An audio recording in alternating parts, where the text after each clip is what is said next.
Urang teh kudu boga rumasa yen eta pagawean teh salah, dimana geus rumasa salah pasti hayang balik nyaeta tina jalan salah kana jalan anu bener.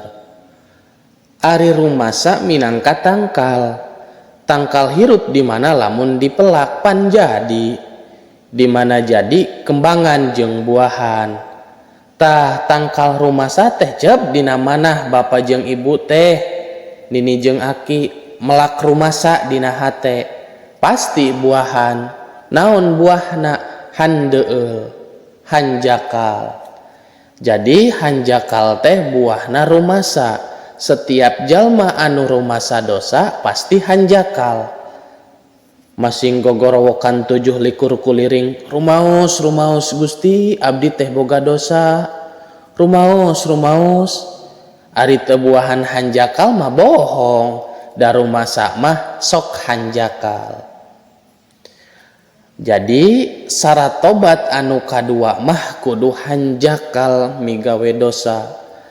Samodel putra ibu teh bedegong, digoengkeun ceulina anger ogona, disintrek kalakah ajret-ajretan, dicepret ku nyere, dirangket kana bitisna kalakah ngamuk.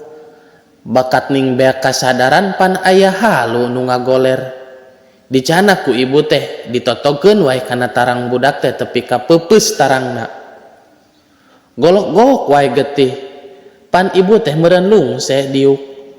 Jo salaki negor, cucungik sia kabina-bina teuing nganteur nafsu teh. Kumaha ceuk ibu?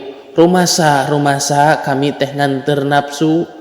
Kumaha kadituna? Hanjakal, kami moal sakali-kali deui ngateur nafsu. Kumaha buahna?